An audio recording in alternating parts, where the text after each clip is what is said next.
SMP Al-Hikmah, berbudi dan berprestasi.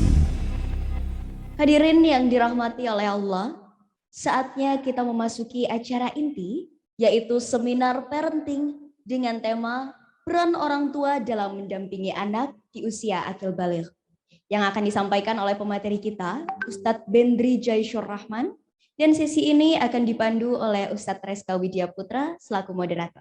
Ustadz Reska, kami persilahkan.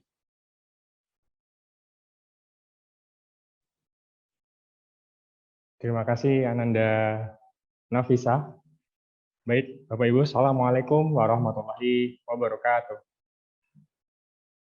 Alhamdulillah, rasa syukur kita haturkan kepada Allah Subhanahu wa Ta'ala untuk segala rahman dan rahimnya.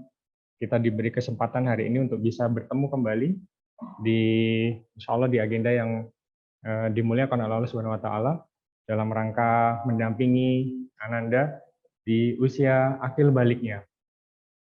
Semoga sekali lagi Allah Subhanahu wa Ta'ala merahmati pertemuan ini dan Bapak Ibu, Ayah Bunda semua bisa mendapatkan hikmah dan ilmu untuk bisa memaksimalkan potensi Ananda di rumah.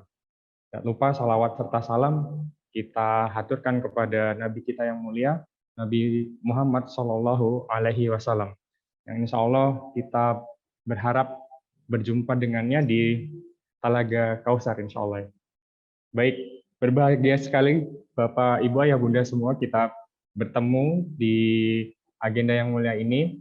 Semoga Bapak, Ibu, dan keluarga selalu dalam keadaan sehat dan dalam keberkahan Allah Subhanahu wa Ta'ala. Amin. Baik, saya akan sapa dulu Ustadz Bendri Jaisyur Rahman sudah bergabung? Sudah, insya Allah. Alhamdulillah. Sehat Ustadz? Alhamdulillah sehat. Alhamdulillah, baik. Baik, kita sebelum kita mulai, izinkan kami membacakan biodata singkat tentang beliau, Ustadz Bendri Jaisyur Rahman.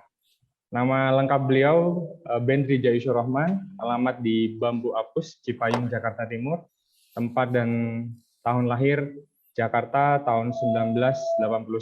Masya Allah, masih muda sekali. Beliau aktif di media sosial, bisa dihubungi, bisa berinteraksi bersama beliau di Instagram dan Twitter beliau dengan akun @ajobendri. Nah, kalau melihat Ajo, ini panggilan khusus ya, panggilan unik dari Minang ya. Iya. Ajo Bendri ya, baik. Beliau juga aktif di channel YouTube. Bapak Ibu bisa melihat dan mengakses konten tentang keayah bundahan dengan channel Langkah Kita. Status beliau menikah dengan 1 istri dan 5 anak. Moto beliau senyum, semangat, dan tulus, serta yakinlah Allah mencintaimu meski kamu tak harapkan cintanya. Masya Allah.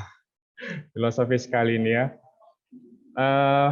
Pendidikan beliau tempuh di Mahat Al-Hikmah Jakarta, nama yang sama, kita jadi punya keterikatan. Dan juga beliau menempuh pendidikan di Fakultas Ilmu Sosial dan Ilmu Politik Universitas Indonesia, dan beliau juga menempuh pendidikan di Mahat Utsman bin Affan Jakarta. Masya Allah. Kemudian aktivitas beliau saat ini, beliau aktif sebagai mubalik, praktisi Islamic Parenting, pendiri dan pembina Yayasan Langkah Kita. Ini juga fokus di tentang keayah bundahan dan pendampingan kepada anak-anak ya Ustadz. Kemudian konselor keluarga dan pernikahan, beliau juga sebagai penulis.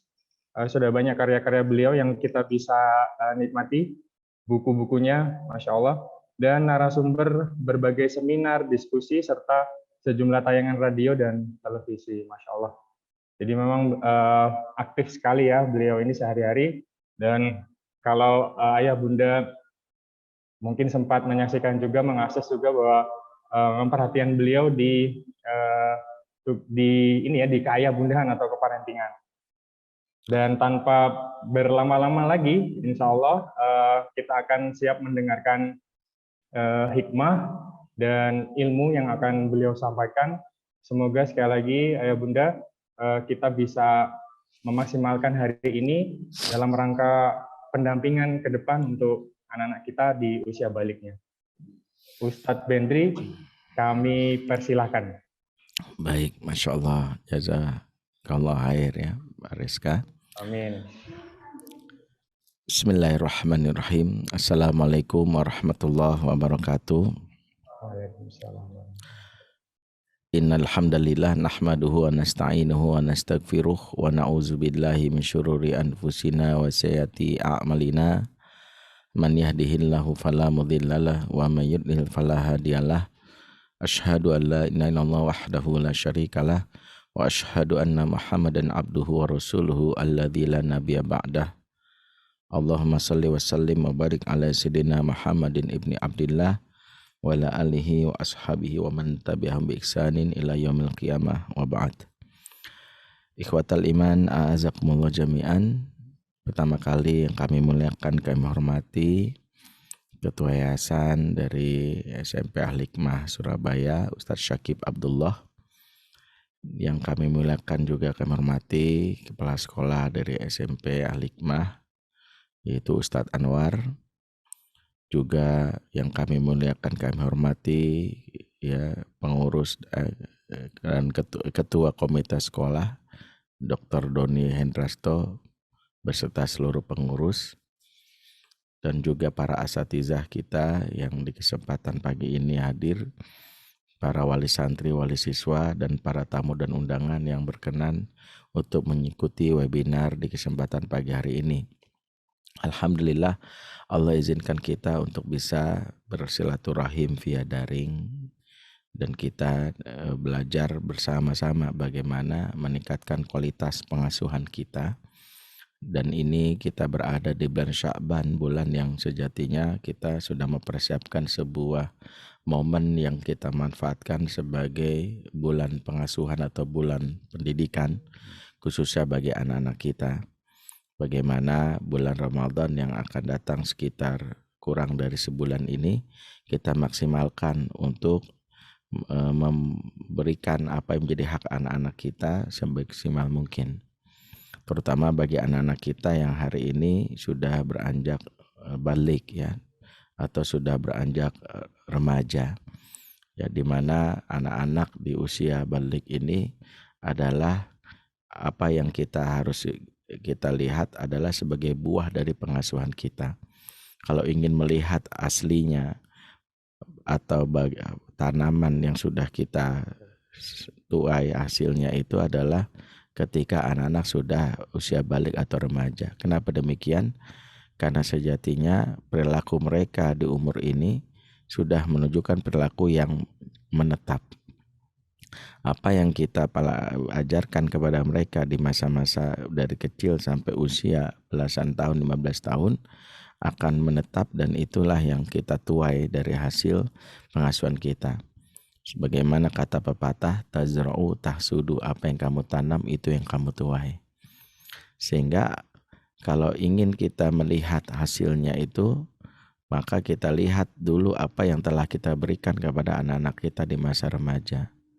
Di mana masa remaja ini masa yang boleh dibilang bukanlah masa yang biasa saja.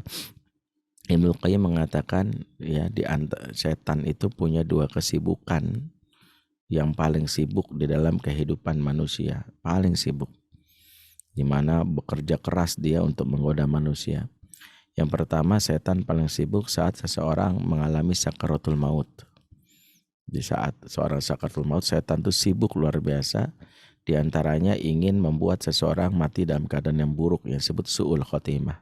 Makanya kalau orang sakaratul maut, setan bekerja keras ya mendampinginya sehingga kalimat-kalimat tauhid tidak masuk ke dalam telinganya. Ya, inilah yang terjadi kepada Abu Thalib yang akhirnya tidak bisa mengucapkan syahadah karena setan bekerja sama dengan orang Quraisy kafir yang saat itu mampu membuat seorang Abu Thalib akhirnya berubah pikiran.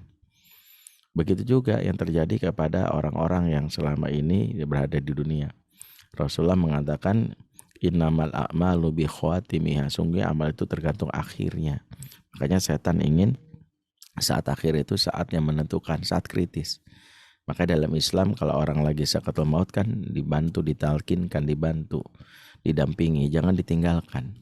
Karena kalau ditinggalkan, siapa yang menemaninya, maka itu yang akan memberikan pengaruh kepada dia di akhir dari kehidupannya. Waliyazubillah. Ingat, setan paling sibuk saat seorang sakaratul maut. Yang kedua, kata Ibnu Qayyim, setan paling sibuk saat seorang anak mengalami fase balik. Ketika seorang anak mengalami fase balik, sudah menjadikan dirinya memiliki tanggung jawab yang sama. Di saat itu syahwatnya begitu tinggi dan itu akan memberikan sebuah isyarat untuk menjerumuskannya kepada perilaku yang hina. Makanya setan bekerja keras dalam rangka apa? Merusak masa-masa remajanya. Karena kalau seorang remaja itu produktif amal soleh, dampaknya itu mengerikan bagi setan. Ya, remaja kalau sibuk dalam amal soleh bisa merubah banyak hal di dunia ini. Karena awal peradaban Islam itu berkembang di masa-masa awal-awal dakwah Rasulullah justru dari anak-anak muda yang usia balik yang begitu semangat ya, dan itu yang ditakuti oleh setan. Karena itu setan menggoda anak-anak remaja supaya justru jangan sibuk dalam kebaikan, sibuk dalam mengikuti hawa nafsunya atau mengikuti syahwatnya. Maka setan bekerja keras. Maka anak-anak kita yang sudah balik itu sebenarnya adalah sasaran empuk setan. Setan sangat berkepentingan untuk merusaknya. Setan sangat berkepentingan untuk membuatnya menjadi hancur, dan itulah yang kita tidak inginkan. Makanya ini menjadi salah satu pengingat buat kita. Maka Bapak Ibu dan para pendidik semua yang dimuliakan Allah, hari ini kita belajar khususnya bagaimana mempersiapkan anak kita khususnya ketika memasuki fase balik. Di antaranya kita harus tahu bahwa anak-anak saat balik itu sering disebut dengan istilah remaja. Yang istilah remaja ini sendiri kalau kita lihat menurut Kamus Besar Bahasa Indonesia adalah dewasa awal, ditandai dengan perubahan ya bentuk fisiknya yang sudah tumbuh ya menjadi dewasa.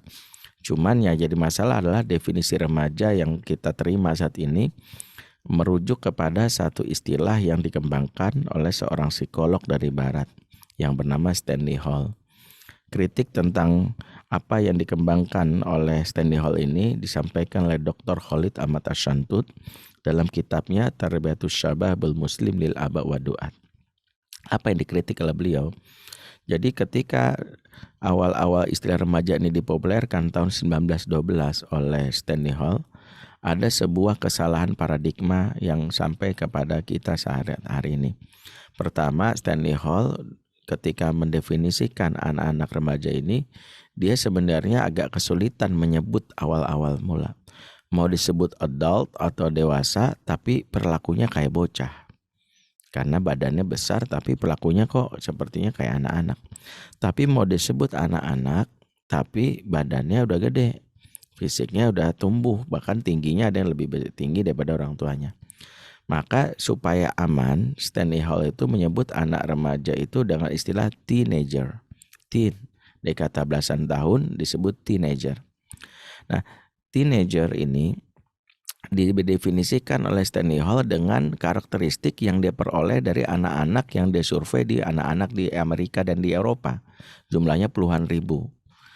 Dapatlah fakta yang dia simpulkan dalam riset jurnal internasional bahwa anak-anak di umur belasan tahun hasil dari pengamatan dia di Eropa dan di Amerika, anak-anak yang suka ngelawan, anak-anak yang suka membantah, anak-anak yang suka ngeyel, anak-anak yang melanggar aturan, yang mengikuti syahwat gitu. Dalam hal inilah akhirnya Stanley Hall menyebut anak-anak remaja itu sebagai fase storm, fase badai. Nah, terminologi inilah yang akhirnya dikeluarkan dalam jurnal internasional yang dipopulerkan ke pelosok negeri. Karena saat itu ahli-ahli psikologi khususnya dari negeri muslim jarang, mereka tidak punya bantahan. Akhirnya merasa itu sebuah riset yang dianggap benar. Nah, inilah yang dikritik oleh Dr. Khalid Ahmad Asyantut dan ini juga yang kita ingin luruskan di kesempatan pagi hari ini.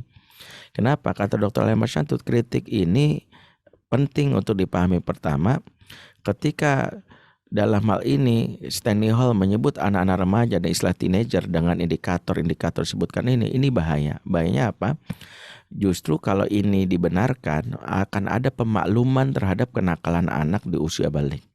Dengan kata-kata maklum, namanya juga anak remaja. Remaja memang begitu. Maklum, padahal ini bahaya. Kenapa bahaya? Kenapa dari sisi syariat anak remaja itu usia balik dan dia sudah kena yang namanya taklif. Dan kita tahu bahwa Allah sudah menghisapnya. Ya, kullu nafsim bima kasabat rohina. Tiap-tiap jiwa bertanggung jawab atas apa yang dilakukannya.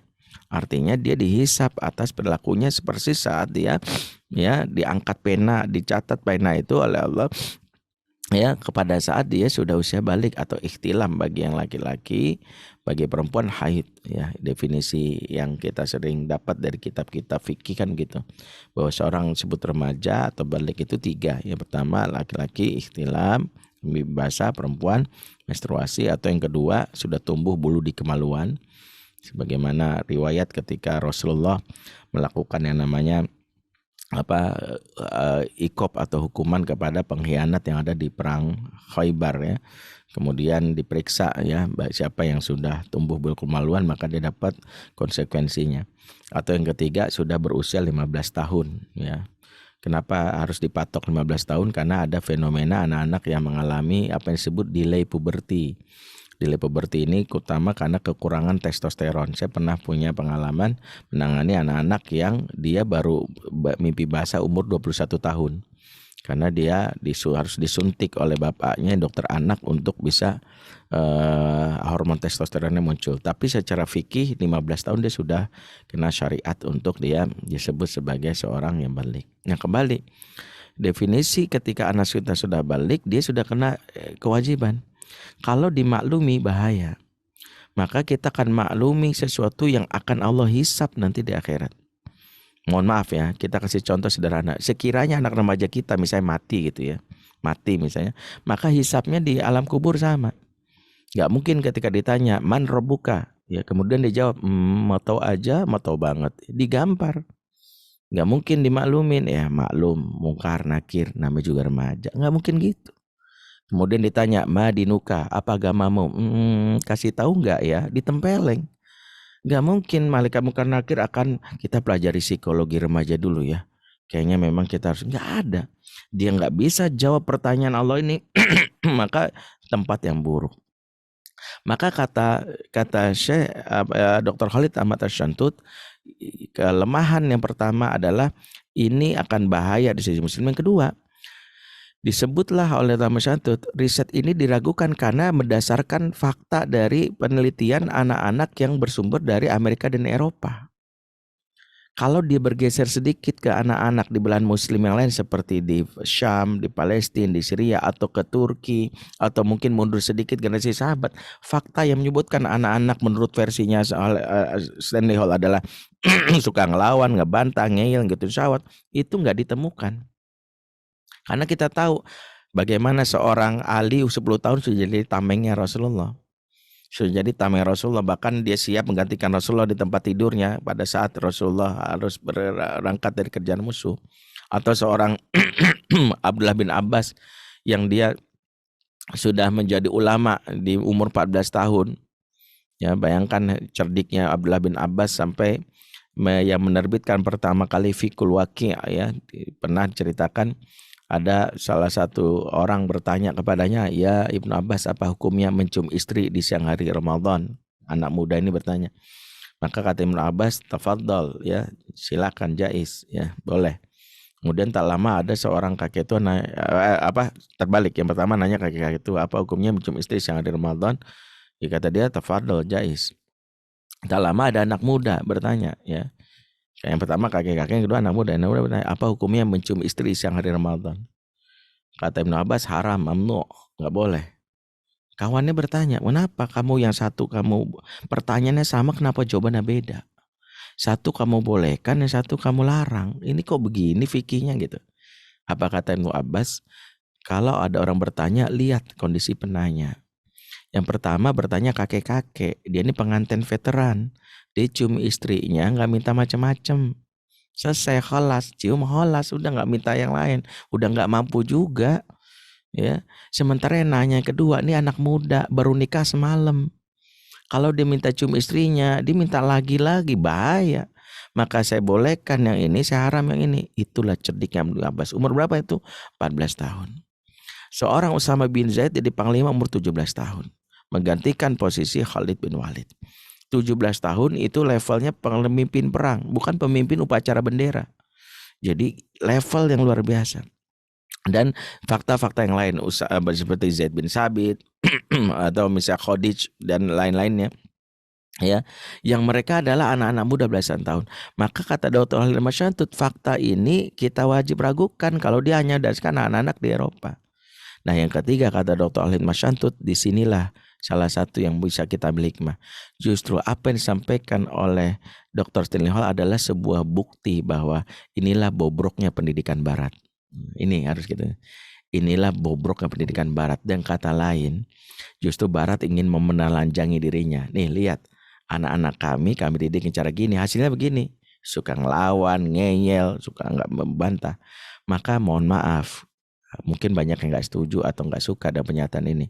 Jika kita dapati anak kita selama ini pas sudah gedenya kok ngelawan, ngeyel, susah diatur, mungkin cara pendidikan kita nggak sesuai dengan diajarkan oleh Al-Quran dan Sunnah.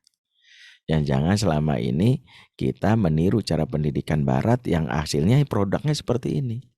Anak-anaknya suka ngebantah, anaknya ngeyel, ngelawan. Karena itulah sejatinya apa yang menjadi PR kita di hari ini sebagai sebuah pembelajaran bahwa anak-anak kita itu hakikatnya kita pandang sebagai sosok anak remaja yang bukan dengan cara pandang dari cara Stanley Hall yang memandang anak tuh biang kerok.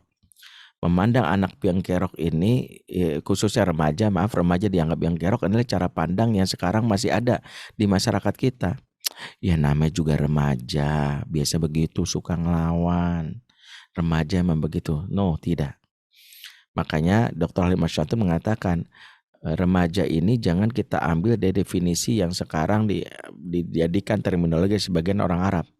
Sebagian psikolog Muslim di Arab itu karena terpengaruh dan pemikiran Dr. Stanley Hall sampai memberi istilah anak remaja dengan istilah murahik. Jadi beberapa psikolog Barat Arab masih menyebut remaja itu dengan murahik. Usia remaja disebut murahakoh. Kata murahik atau murahakoh ini, kata Dr. Halim Masyantut mengambil istilah dari Al-Quran disebut rohakoh yang ada di surat Al-Jin ayat 5. Wa annahu kana rijalu minal insi ya'uduna birijali minal jinni fazaduhum rohakoh. Dan bahwasanya lelaki dari kalangan manusia minta tolong laki-laki dari kalangan jin. Dan sejatinya jin itu hanya menambah dosa. Jadi disebut rohako artinya pelaku dosa.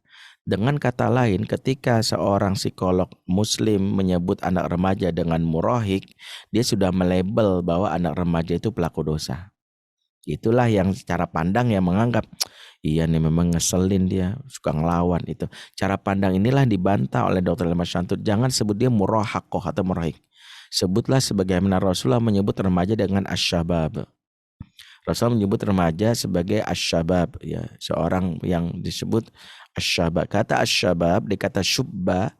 Syubba itu seperti jilatan api yang maknanya bisa membakar. Yang namanya api itu adalah sebuah kekuatan yang tergantung siapa yang memakainya. Kalau yang makainya orang soleh, dia dipakai buat memanggang ikan, manggang ayam, manggang daging, dihidangkan buat tamu, bermanfaat. Tapi kalau makainya anak muda yang makainya orang-orang yang jahat, maka api ini bisa dipakai untuk membakar rumah, membakar kantor polisi, membakar jalanan. Itu karena bisa tergantung makainya. Maka kita dengan hal inilah memandang anak muda dengan asyabab, artinya sebuah potensi. Apa yang dimaksud berpotensi? Bahwa kita tidak lagi memandangnya sebagai troublemaker, tapi sebuah potensi tergantung siapa yang memanfaatkannya ini. Masalahnya adalah kita memanfaatkannya atau tidak. Kalau selama ini anak remaja itu dalam tanda kutip sering dicap bermasalah karena mungkin kita memandangnya tidak melihat potensinya. Karena kita hanya memandangnya mungkin sebagai biang kerok, ditambah bahwa proses tumbuh kembang anak remaja yang tidak terpenuhi secara maksimal di umur-umur awal. Yang kita kenal sebagai kebutuhan atau hak pengasuhan anak. Ketika nggak diberikan, maka kita nyebutnya ketika usia balik sebagai hutang pengasuhan. Hutang pengasuhan adalah atau parenting debt adalah apa yang menjadi hak anak yang tidak diberikan, yang akhirnya dia menjadikan apa yang gak kita berikan itu ditagih dengan perilaku yang menyebalkan. Ada salah satu ahli menyebutkan pengasuhan itu ibarat utang piutang. Kalau kita nggak berikan hak anak di masa kecil, anak akan menagih di usia dewasa dengan perilaku yang menyebalkan. Jadi kalau anak udah gede nyebelin banget ya, sebenarnya dia sedang jadi debt collector atas haknya yang tak diberikan di masa kecil. Contoh ya, ketika misalnya dia panggil, "Nak, sini sebentar, nanti Bu, sini nanti aja, nanti Bu, sini kamu susah banget dibilangin." Bisa jadi maaf. Ketika dia masih kecil dia datang, ibu, aku mau cerita, nanti ya. Nih ibu di grup WA lagi seru banget nih, ya lagi bahas layangan putus nih, nanti. Ibu nanti dia belajar ditolak, nanti dia pun akan menolak kita di saat dia dewasa. Jadi apa yang disebut sebagai sebuah hukum konsekuensi ini muncul. Makanya orang Arab menyebut tazra'u tahsudu, yang kamu tanam itu yang kamu tuai. Ya. Bahkan secara tersirat ya, bentuk keadilan Islam ini itu bisa kita lihat sebelum melihat anak remaja kita sebagai biang atau biang kerok atau masalah, periksalah jangan-jangan ada haknya tak diberikan. Ya, bahkan dalam kitab Terbiatul Aulad fil Islam ada sebuah kisah yang memberitahu betapa di balik anak-anak remaja yang sudah mengesalkan hati ada orang tua durhaka yang tak memberikan hak yang masa kecil. Mungkin istilah orang tua durhaka enggak populer di kita, bahkan dianggap mengada-ada. Ustadz ngaco aja, ada juga anak durhaka, mana ada orang tua durhaka. Istilah ini bukan dari saya. Istilah orang tua durhaka dipopulerkan oleh Umar bin Khattab dalam sebuah athar yang ditulis dalam kitab Terbiatul Aulad fil Islam, merujuk juga dalam kitab tafsir Al-Qurtubi. Ya, diceritakan ja'a rajulun la Amirul Mukminin Umar ibn Khattab radhiyallahu anhu. Ya, datang seorang laki-laki ya kepada Umar bin Khattab radhiyallahu anhu. Yashku ilahi uquqa ibnahu. Dia datang mengadukan kebandelan anaknya. Wa anna bahu ala uquqahu li abihi. Kemudian anaknya pun diomelin ya atas kedurhakaannya kepada orang tuanya ya. Faqala al ibnu, maka anak ini pun protes dan berkata, "Ya Amirul Mukminin, alaysa lil waladi huququn ala abihi?" Wahai Amirul Mukminin, adakah hak anak sama bapaknya? Qal bala, ada, kata Umar bin Khattab. Jadi bukan hanya bapak punya hak atau orang tua punya hak, anak pun punya hak. Ada, kata Umar. Fama hiya ya Amirul Mukminin, apa saja hak anak sama bapaknya? Maka dijawab, an yantankiya ummahu wa an yuhsina ismahu wa an yu'allimahul kitab, yakni Al-Quran. Umar menjawab cukup 3, walaupun hak anak tuh banyak, tapi cukup 3 yang penting, kata Umar. Engkau berhak mendapatkan ibu yang baik, engkau berhak mendapatkan nama yang baik, dan engkau berhak mendapatkan pengajaran Alkitab, yaitu Al-Quranul Karim. Faqala al-ibnu, maka berkata anak tadi, ya Amirul Mukminin, innahu lam yaf'al syai'an min dzalik. Sesungguhnya tidak satu pun diberikan ayahku tentang hal tadi. Jadi ini ceritakan, tidak satu pun diberikan oleh ayahku tentang 3 hal tadi. Amma ummi fa innaha zanjatun kanat la majusi. Ibu saya itu seorang negro dan beragama Majusi. Jadi ibunya disebut bukanlah sekadar negronya dia protes ya, tapi majusinya, la majusi. Kebayang nggak, saya ingin dikenalkan Allah tapi ibu saya nyembah api, kasarnya begitu. Jadi bagaimana seorang yang bernama anak ini protes, saya dikenalkan api bukan Allah. Waqad samaniya ju'lan, dan saya dikasih nama ju'lan, aihun fasa, artinya curut atau kecoa. Jadi si bapak dulu ngasih nama anak, tradisi orang Arab jahiliyah, karena anaknya banyak, supaya ingat anak itu dikasih nama berdasarkan kejadian. Ya misalnya lagi perang kasih nama Harbi, lagi anjing lewat kasih nama Kalbi, Perebutan lepas lahiran kedengar suara bunyi suara keledai disebut himar. Jadi memang dulu begitu. Yang penting mudah diingat. Makanya ini juga salah satu kenapa kita hati-hati ya menyebutkan nama anak kita. Itu juga ada pengkhianatan terhadap amanah Allah nih, ngasih nama anak. Jangan sekedar semangat bahasa Arabnya doang tapi nggak tahu maknanya. Ya misal namanya Vina, ya nama panjangnya Vina Rijahan nama Kholidina Fiha. Wah itu tega banget. Ya ini bapak yang kayak gini ya. Ya namanya bagus Vina itu kan di mana, tapi nama panjangnya yang ngeselin. Nah itu yang ya jadi tidak boleh seperti itu. Ya misalnya, atau yang lain-lainnya juga nggak boleh. Nah itu intermezzo. Kemudian apa kata dia, walam yu'allimni minal kitabi harfan wahidan, dan saya tidak diajarkan satu huruf pun dari Al-Quran. Jangankan memahami, mentadaburi ayat-ayatnya, hurufnya aja saya nggak dikenalin. Dicari guru ngaji juga enggak, bapak nggak peduli. Faltafata amirul mu'minin ila rajul, maka Umar menoleh geram kepada si ayah tadi. Umar menoleh geram. Tadinya kan Umar bersimpati sama si ayah. Apa kata Umar? Ajita tashku uquqa ibnak. Engkau datang untuk mengadukan kebandelan anakmu, ha? Laqad aqaqtahu qabla an ya'iqaq. Engkau datang ya, sesungguhnya engkau sudah mendurhakai anakmu sebelum anakmu mendurhakaimu. Wa asa'ta ilahi qabla an yusi'a ilaik, dan engkau sudah merugikan anakmu sebelum anakmu merugikan dirimu. Jadi ini bahkan diingatkan di dalam kisah ini, athar ini, selain ada anak durhaka, ada orang tua durhaka. Makanya di dalam doa yang sering kita bacakan, Rabbi firli wali walidayya warhamu kama rabbayani shaghira, itu ada makna terkandung di sini, kata Syekh Utsaimin. Sebagaimana seorang ayah bunda mengharapkan anaknya mendoakannya dengan kalimat Rabbi firli wali walidayya, maka penuhlah hak anak di ujung doa tadi. Ini kedalam Islam. Kama rabbayani shaghira. Kalau tadi anak disuruh doain, penuhi hak anak sebagaimana mereka mengasuhku di waktu kecil. Maka jangan sampai kita nuntut anak doain kita, tapi anak nggak punya pengalaman diasuh. Dan dia mikir perasaan waktu kecil yang ngasuh mbok deh, pembantu deh, misalnya dia punya pembantu, maka doanya diganti Robbi firli wali khodimati warhamha kama rabbatni shaghira. Ya Allah, ampunilah dosaku dan dosa pembantuku, sayangilah mbok karena mbokku yang mengasuhku waktu kecil. Makanya hati-hati buat kita ya. Ingat, ini salah satu yang selalu saya sampaikan ya, anak itu titipan Allah kepada kita, jangan dititipin lagi ke orang lain. Ya emangnya Allah salah nitip ya, makanya jangan sampai ya. Mohon maaf kalau ada yang sakit hati ya, habis ini nggak diundang lagi, bodo amat ya, sekali aja juga nggak apa-apa. Intinya ingin memberitahu bahwa hati-hati kalau kita lupa bahwa anak setelah remaja adalah buah dari pola asuh kita. Nah pertanyaannya, pembahasan kita sebenarnya ini kalau kita kaji sekitar butuh sekitar 9 jam, tapi saya ingin ringkas singkat aja ya, karena kita harus memahami dulu. Nah pertanyaan adalah, anak yang akil balik dalam Islam, istilah akil balik sendiri sebenarnya nggak populer dari sisi beberapa mazhab ilmu pendidikan. Karena kalau anak tersebut balik, otomatis sudah akil, otomatis. Secara syariat, balik adalah puncak dari kematangan fisik anak-anak yang itu terpenuhi dengan apa yang disebut akil.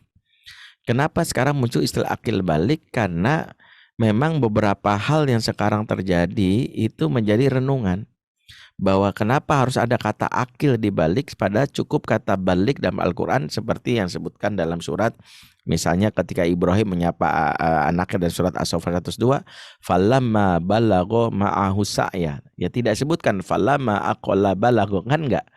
Kenapa? Balik sudah cukup. Atau hadis Rasul mengatakan man ala jariyatin hatta tablugha, ya. Siapa yang mengasuh anaknya sampai balik, tidak sebutkan sampai akil balik, kan gitu ya. Jadi istilah akil balik itu istilah dalam tanda kutip istilah bid'ah sebenarnya dalam mazhab pendidikan.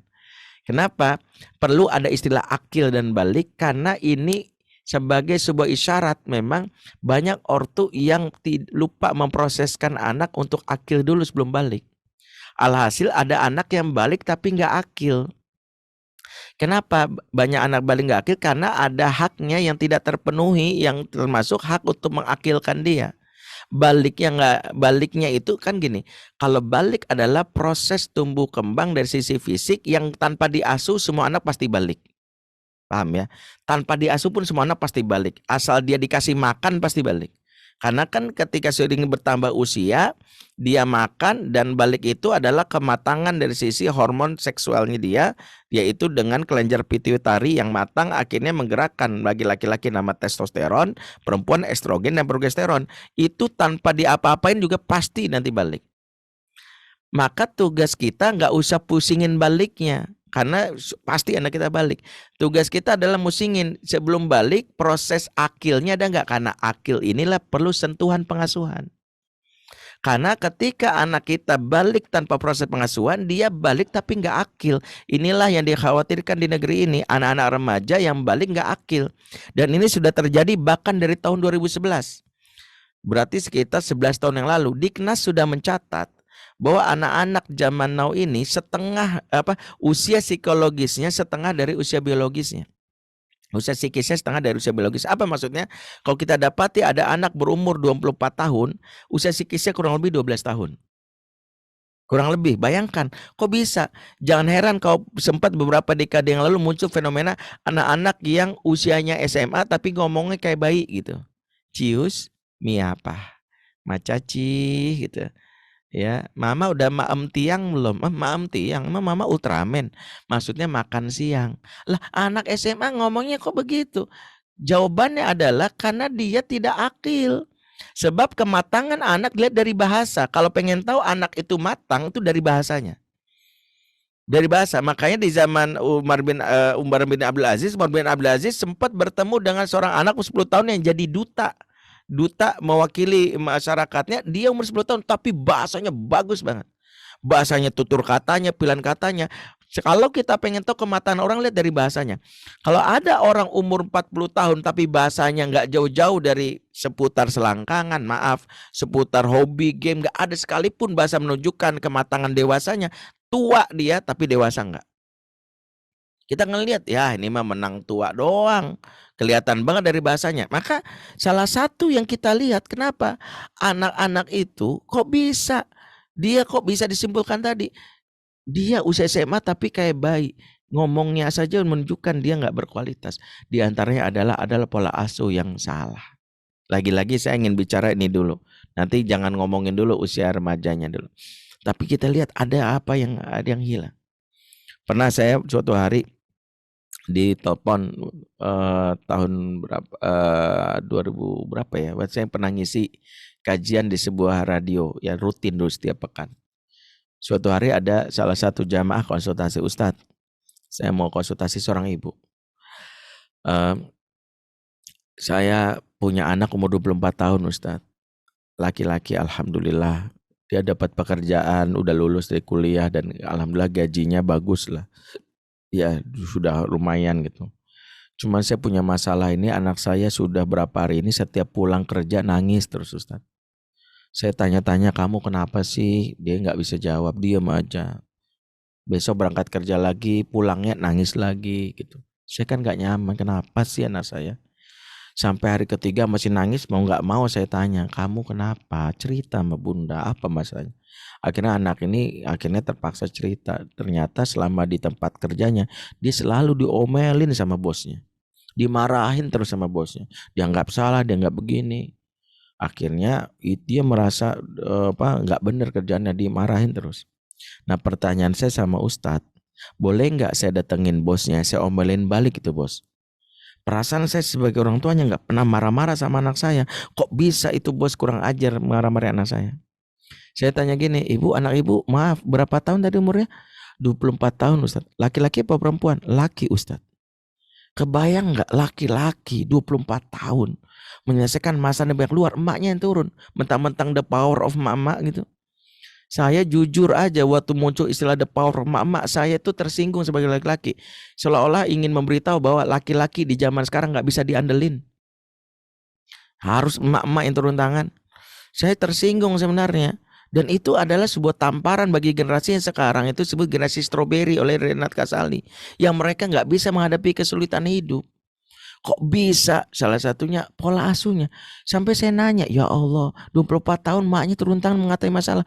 Nggak kebayang kalau dia nikah. Dia bisa kawin tapi nggak siap nikah. Maaf ya, istilahnya mudah-mudahan dipahami. Siap kawin nggak siap nikah. Nanti kalau dia punya istri, kasihan istrinya. Misalnya ada debt collector nagih utang datang, istrinya suruh maju ke depan. Kamu aja. Kalau aku nanti digampar, kamu kan mantan atlet taekwondo, kamu bisa. Ayo, bisa, kamu bisa. Dia berlindung bila kita ke istrinya. Model laki-laki kayak gini sekarang banyak. Istri kerja pontang-panting, nyari makan dan sebagainya. Giliran suaminya dia enak-enakan di rumah. Maaf, jangan bangga. Jangan suka gini, wah istri sama istri soleha Ustadz. Dia yang kerja nyari uang, saya cukup menerima hasilnya. Jahat laki-laki kayak gini. Dan itu bermula dari mana? Pola asuh. Jadi dimulai dari mana? Pola asuhnya. Maka kenapa sampai akhirnya para pakar pendidikan menyebut pendidikan tuh harus akil balik. Padahal ini boleh dibilang nih bid'ah dalam terminologi pendidikan. Karena kalau udah balik nggak usah berakil. Kenapa? Karena dulu para sahabat itu akil dulu. Makanya maaf ya, ketika dulu para sahabat Rasulullah mengatakan, ya ma'syarus syabab, man istata'a minkumul ba'ah falyatazawwaj. Wahai anak muda, jika kalian al-ba'ah menikahlah. Al-ba'ah ini kan kalau kata Imam Nawawi dalam Riyadhus Shalihin ada 4 cara bacanya. Pertama al-ba'ah, al-bihah, al-biyah, al-ba'ah gitu. Maknanya apa? Mampu berjima. Seolah-olah Rasul cuma bilang gini, wahai anak muda, jika kalian mampu berjima, menikahlah. Dulu standar nikah tuh sederhana banget. Kalian mampu berjima, alias kalau laki-laki sudah mimpi basah, perempuan menstruasi, udah nikah aja. Kok semudah itu?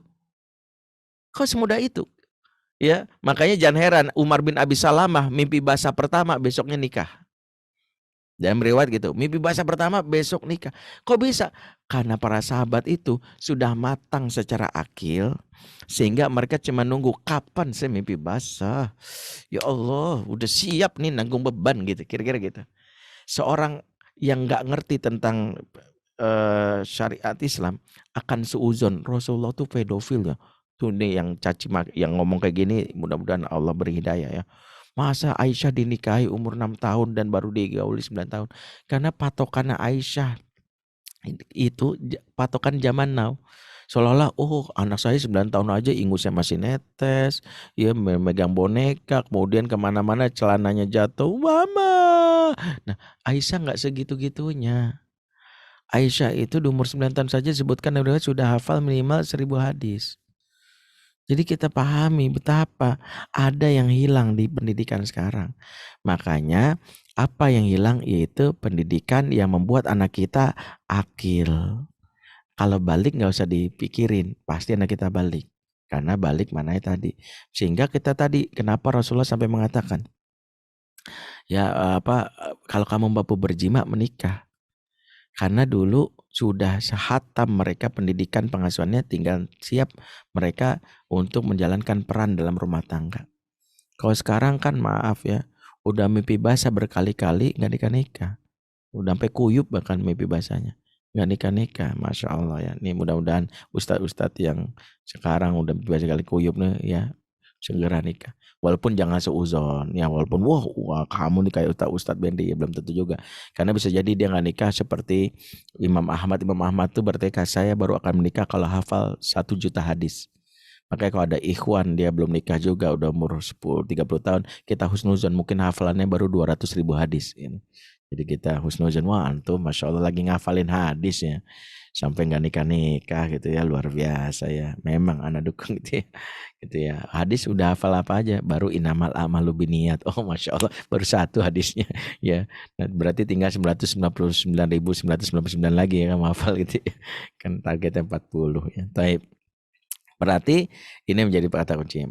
Nah, berarti untuk mempersiapkan anak kita balik berarti dipengaruhi oleh apa yang menjadi hak mereka dulu. Karena balik itu adalah puncak dari kematangan dia, yang artinya hasil dari pengasuhan.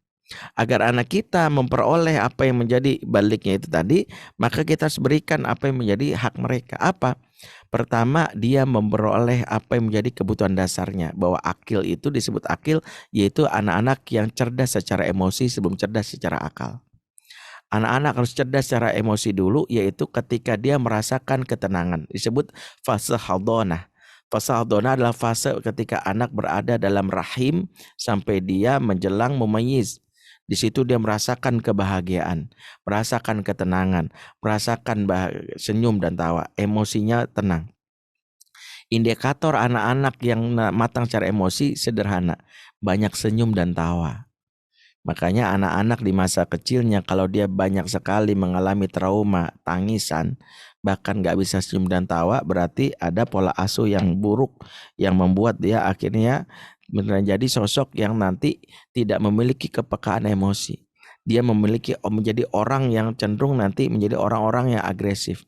Apalagi anak-anak yang gak pernah dipeluk, anak-anak yang gak pernah mendapatkan bahasa kasih sayang. Ya, sehingga dia mengalami apa disebut skin hunger. Skin hunger adalah gejolak yang dialami anak-anak ketika nanti remaja sampai dewasa, itu anak-anak yang cenderung agresif, melakukan kekerasan verbal, masuk non verbal, ya, disebabkan karena nggak pernah dipeluk. Orang-orang seperti ini biasanya karena gelisah di masa kecilnya, ya. Cirinya sederhana, apa yang disebut netizen plus 62 sebagai juniper, ya, julid nyinyir baper. Jadi kalau anak kita itu julid nyinyir baper, itu biasanya anak-anak yang biasanya nggak pernah mengalami kebutuhan dasar di masa kecilnya, yaitu tender love. Tender love itu diberikan oleh seorang yang makhluk yang luar biasa bernama ibu. Ibu dalam bahasa Arab itu memiliki satu tugas pokok yang Rasulullah sabdakan, tazawwajul wadudal walud. Nikahilah olehmu al-wadud al-walud. Perhatikan, Rasul tidak bilang al-wadud wal-walud, ya. Jika bisa, tapi al-wadud al-walud itu satu kata. Al-wadud, ya, idhofah. Al-wadud al-walud, ya. Ini satu kata. Wadud dan walud itu kata yang nggak bisa pisah. Wadud adalah sifat yang membungkus al-waludnya seorang perempuan. Walud itu artinya subur, ya. Mohon maaf, bukan subur badannya. Ini nggak ada urusan sama timbangan. Jadi ibu-ibu jangan langsung tersinggung, ya Ustadz kok ngomong-ngomong subur. Subur di sini maksudnya adalah gampang melahirkan, gampang punya anak. Seorang wanita yang utama bisa punya keturunan, dan itu yang menjadi pilihan kita menikahinya, dan itu sah-sah saja karena tujuan pernikahan adalah memiliki keturunan. Tapi wanita yang tidak punya keturunan, please jangan kamu lecehkan, jangan direndahkan, karena bukan itu maksud dari hadis ini. Bukan membuat kita merasa oh nggak punya anak kamu rendah, enggak. Karena dalam hadis yang lain ada wanita nggak punya anak tapi dimuliakan. Siapa? Di antaranya adalah Asiyah. Khairun nisa afdal nisa jannati arba. Wanita terbaik di surga ada 4. Di antaranya siapa? Asiyah binti Muzaim, enggak punya anak, tapi dia bisa menjadi wanita mulia karena mengasuh anak orang lain yang namanya Nabi Musa alaihissalam. Jadi ini pertama. Tapi hadis ini bukan memberi syarat tentang seorang wanita punya anak, tapi dia harus dibungkus dengan al-wadud. Wanita kalau sudah punya anak harus dengan bekal al-wadud. Al-wadud itu apa? Al-wadud itu disebut dari kata al-wudda. Wudda itu maksudnya adalah yang disebutkan surat Maryam ayat 96, innalladzina amanu wa amilus solihati sayaj'alul lahumur rahmanu wudda. Ya, surat Maryam 96. Sesungguhnya orang beriman dan beramal soleh kami karuniakan kepada sifat rahman dan wudda. Wudda itu maknanya itu akar kata dari wadud, ya. Wudda itu membentuk dua kata. Pertama mawaddah yang disebutkan dalam surat Ar-Rum 21, wa min ayatihi anna khalaqalakum min anfusikum azwajan litaskunu ilaiha wa ja'ala bainakum mawaddata warahmah. Nih ayat yang sering kita dengar kalau ada majelis nikah, ya. Pokoknya kalau akan nikah nih ayat gacoan. Biasanya nih ayat yang dibaca. Ya, saya jarang dengar ada orang pas nikah baca surat Al-Anfal, tuh nggak ada. Ya, atau surat At-Taubah ayat perang, nggak ada, ya. Biasanya itu mau perang apa mau nikah gitu, ya. Biasanya surat Ar-Rum, ya, atau An-Nisa gitu, ya. Apa bedanya mawadah dengan wadud dalam konteks ini? Bedanya mawadah itu dihubungkan dengan peran wanita sebagai istri, makanya disebut azwaja litaskuni azwaj. Peran wadud, peran wanita sebagai walud, sebagai ibu. Maknanya sama dia kata wudda. Apa maksudnya wudda? Makna wudda itu panjang, ya, tapi saya nggak akan bahas ini, tapi satu saja. Wudda itu maknanya cinta yang membuat seseorang ingin nempel. Makanya ciri orang mawadah itu bawaannya pengen nempel. Suami istri itu kalau mawadah bahannya pengen nempel mulu tuh, ya. Kalau misalnya seorang istri di dapur dipepet terus sama suami, kena minyak nih, minyak lagi mahal nih, enggak ada gitu misalnya. Kena minyak, ntar minyaknya numpah ke kamu gitu ya. Itu karena mawaddah. Mawaddah itu bawaannya pengen godain. Seorang istri itu kalau ditowel pipinya, ditepok bokongnya, digodain, itu tandanya suami mawaddah. Orang kalau mawaddah itu bawaannya ingin mendekat. Bahkan puncak mawaddah kata Syekh Hasan Al-Basri adalah al-jima'. Makna mawaddah ya Syekh, mawaddah ay jima'. Kata beliau, mawaddah itu berjima'. Jadi sepuncak itu karena pengen mendekat, nempel terus. Ya, makanya suami istri kalau mawaddah itu bahkan naik angkot ya, suami istri, istrinya bersandar di bahu suami. Ya, kalau di bahu jalan kan dilarang ya, kalau di bahu suami boleh ya. Atau misalnya ketika lagi kondangan berpegang tangan, itu bukan mau show off sama yang belum nikah, ya kita aja gandengan situ, enggak, bukan. Karena mawaddah itu kecenderungan ingin nempel, bukan karena bersamamu aku tenang, bukan. Tanpamu aku tak nyaman. Makanya orang-orang kalau sudah deket sama istrinya tiba-tiba meninggal, dia bingung megang apa lagi, akhirnya dia pegang tongkat gitu ya. Karena itu tadi nggak ada pegangan. Kira-kira gitu ya. Suami istri makanya kalau mawaddah itu duduknya berdampingan, nempel ya, berdekatan ya, seperti itu. Ya makanya kalau tidurnya suami istri itu yang benar berpelukan, walaupun nggak berhubungan badan, berpelukan ya. Kalau tidur pisah-pisahan kan tidur anak kos-kosan. Ya itu seperti itu ya, tidurnya bernempel ya. Termasuk kalau ibu bapak misalnya kalau istri belanja di mall, kenapa suami menggandeng tangannya? Kalau ini antara mawadah dan biar nggak keliaran kemana-mana juga ya. Ini perpaduan antara romantis dan ekonomis. Karena kalau nggak digandeng kan liar ya. Niat dari rumah beli rinso, pulang buat TV LG, iPhone Max Pro, seperangkat Tupperware ya, brosur apartemen, tablet Nova. Aduh berat banget itu ya. Makanya harus digandeng biar langsung ke parkiran. Nah itu mensiasatinya. Nah ini kita bab tentang ini, tentang suami istri, lain waktu lah kita bahas. Nah apa hubungan dengan wudda? Wudda dengan wadud. Kalau wadud itu sama, cuman objeknya anak. Karena al-walud kan, objeknya anak. Berarti indikator anak itu sukses nanti di masa remajanya pada saat balik adalah kalau ibu mampu buat anak nempel di umur awal. Maka jangan pernah meninggalkan anak, terutama di umur-umur menyusui. Menyusui itu beda dengan memberi susu. Ibu yang salah memahaminya akhirnya memberi susu. Nah. Dia lupa bahwa yang dibutuhkan anak itu bukan susunya, tapi dekapannya, sentuhannya, pelukannya. Karena dekapan, pelukan, sentuhan itu adalah yang disebutkan dalam surat An-Nahl ayat 78. Di mana anak-anak butuh 3 hal dari orang tuanya, khususnya ibunya. Wallahu akhrajakum min butuni ummahatikum la ta'lamuna syai'a wa ja'ala lakum sam'a. Perhatikan, wal absar wal afidah la'allakum tashkurun. Allah keluarkan kamu dari perut ibumu dan kalian tidak tahu apa-apa, dan Allah menjadikan pendengaran. Ingat, ayat Quran selalu memulai dengan anak-anak itu selalu pendengaran dan penglihatan dan hati agar kamu bersyukur. Makanya kalau menyusui, ibu-ibu tuh harus banyak ngomong. Kenapa ibu itu yang menyusui bukan bapak? Tuh kan bingung juga. Bukan karena ibu punya payudara, bukan karena ibu yang punya payudara, bukan. Karena secara tabiat ibu itu banyak bicara pada bapak. Kan wanita yang saat jiwanya butuh 20.000 kata per hari. Ya. 20.000 itu wanita, kalau laki-laki kan 7.000. Kalau wanita 20.000. Makanya ibu-ibu kalau mau aman jadi penyiar radio ya, atau MC. Ya, harusnya moderator kita ibu-ibu ya, yang Pak Reska. Karena Ibu Reska nggak butuh banyak bicara. Harusnya Ibu Susiani, Ibu Asri, Ibu Herna itu yang jadi MC. Harusnya, karena dia butuh banyak bicara. Karena wanita kalau nggak 20.000 bahaya. Bener-bener wanita kalau nggak keluar 20.000 itu bahaya. Jadi jangan bilang gini, enggak Ustadz istri saya mah pendiam. No, sejatinya tidak ada wanita pendiam. Yang ada adalah wanita yang terluka hatinya. Makanya kalau wanita itu udah diam, bahaya itu. Makanya jangan GR. Nah, jadi kedua, makanya kenapa ibu harus menyusui? Disitulah momen ibu banyak ngomong.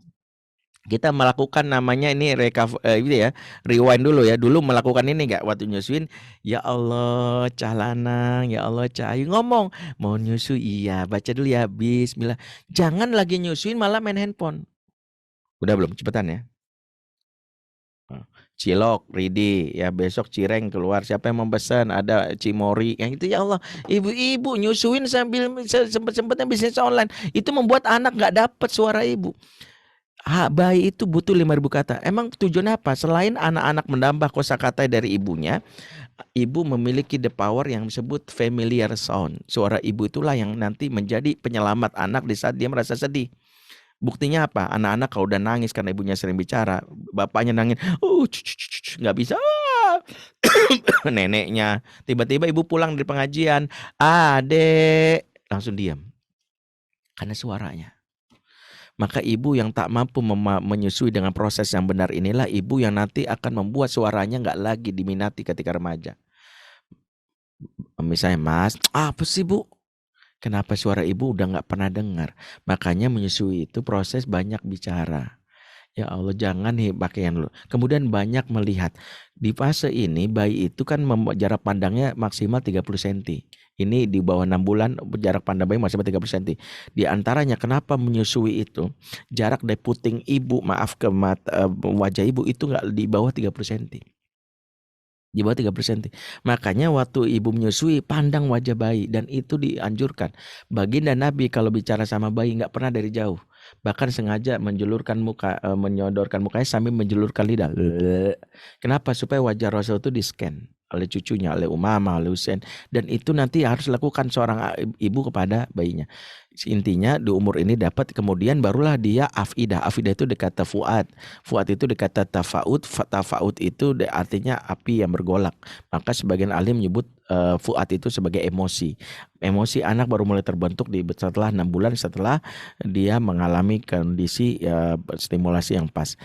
Kesimpulannya, anak-anak yang mendapatkan kematangan emosi dicirikan anak-anak yang 2 tahunnya disebut fase tenang. Disebut fase sakan. Fase tenang itu adalah ketika anak-anak itu dalam hal ini nyaman dengan ibunya, dicirikan anak-anak yang dependen, tergantung. Jadi seorang ibu cek, anak saya tergantung gak sih sama saya? Karena sebelum anak independen wajib tergantung. 2 tahun dia harus tergantung sama ibunya. Ya tergantung, dan itu yang sering disebut bau tangan. Apa-apa mama, apa-apa mama.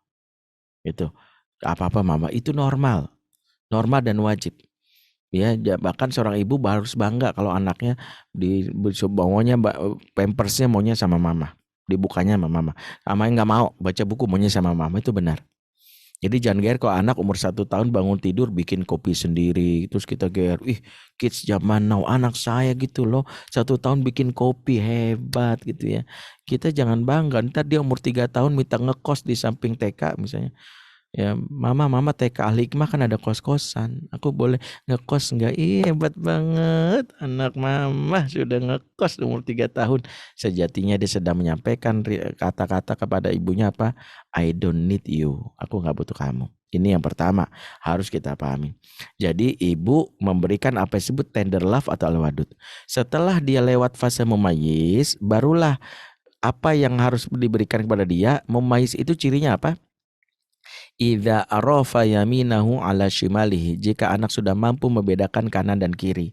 Para ahli berbeda pendapat, apakah wajib 7 tahun? Tidak mesti 7 tahun. Kalau dia sudah bisa bedakan kanan dan kiri dengan benar, itu sudah memayis. Makanya ada yang 6 tahun, ada yang 5 tahun. Nah, ketika sudah bisa bedakan kanan dan kiri, berarti akalnya sudah aktif. Jadi kematangan emosinya sudah paripurna, barulah kematangan akal. Itulah disebut akil. Kematangan akal ini ditopang oleh kematangan emosi, karena kalau akal pintar, emosi nggak tenang, itu bukan akil. Ya, akil itu menggabungkan dari kematangan emosi, kematangan akal. Nah, akal ini disebut matang, dan kalau distimulasi, siapa penstimulan akal? Tidak lain adalah ayah. Kenapa harus ayah? Karena ayah dalam Al-Quran disebut sebagai laki-laki, dan laki-laki itu dalam bahasa Arab tuh banyak definisinya. Di antara definisi laki-laki adalah dzakar, sebutkan dalam surat Al-Hujurat 13. Ya ayuhan nas inna khalaqnakum min dzakari wa untha. Dzakar itu dikata dzikrun, artinya berpikir. Laki-laki disebut dzakar karena makhluk berpikir atau makhluk logika. Makanya laki-laki atau ayah itu makhluk logis. Berbeda dengan ibu yang makhluk yang cenderung berperasaan. Tapi laki-laki makhluk logis. Siapa yang melatih anak kita supaya berpikir? Ayah. Maka di antara problem anak kita setelah remaja itu, dia tidak terlatih mengambil keputusan, gampang banget diombang-ambing dengan berbagai macam tawaran. Di antaranya karena ayah tidak hadir. Ayah yang tidak hadir inilah salah satu penyebab anak kita mengalami gejala yang disebut thinking shock, atau istilah anak muda zaman now alay. Alay itu anak melayang. Lawannya alay, afi itu anak gravitasi. Alay itu melayang. Kenapa? Karena gampang ditiup angin. Diajak sholat ayo, diajak maksiat ayo. Di antara ciri anak-anak alay, Rasulullah bersabda di antara cirinya apa, dalam hadisnya ya, di riwayat Tirmizi yang disebut generasi imma'ah. La takunu imma'ah, jangan kamu jadi generasi imma'ah. Apa itu imma'ah? Kata Rasulullah, taqulun in asana nasu aksana wa in zolamu zolamna. Yaitu orang-orang berkata, kalau orang lain baik saya ikut-ikutan baik, kalau orang lain buruk saya ikut-ikutan buruk. Generasi yang tidak punya prinsip, inilah disebut imma'ah. Ciri anak imma'ah itu, maaf saya harus sampaikan, ketika dia sering banyak ngomong terserah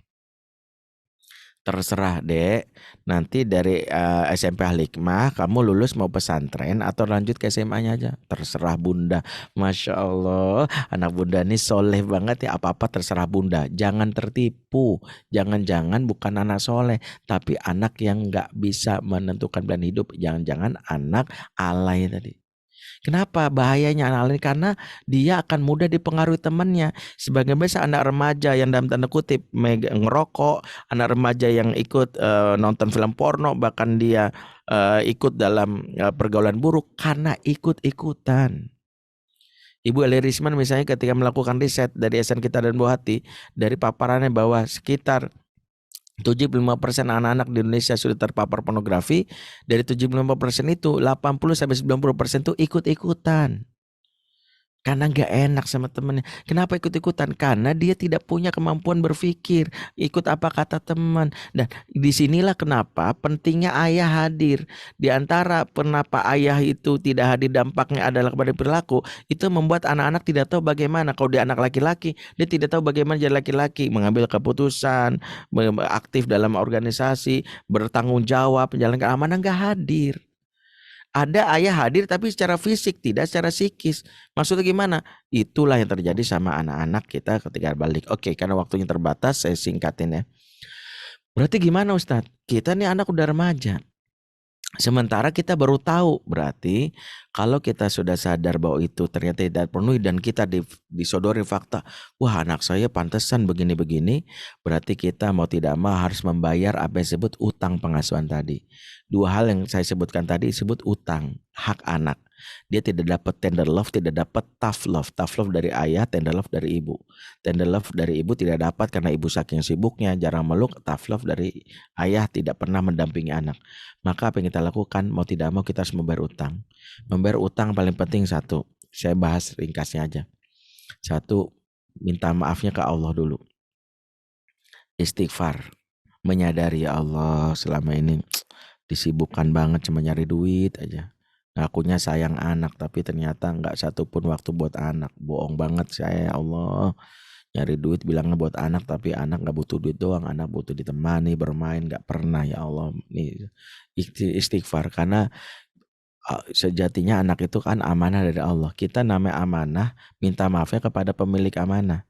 Contoh ya, saya dititipin mobil yang bagus Lamborghini misalnya, kemudian dalam waktu 2 minggu, padahal janjinya sebulan mau diambil, 2 minggu ternyata maaf ban mobilnya kempes, spionnya patah, catnya rusak. Maka begitu pemiliknya lewat, saya langsung minta maafin ya, saya janji saya akan benerin gitu, nanti pas balik ke situ dalam keadaan yang baik deh gitu. Maka minta maaf ke Allah.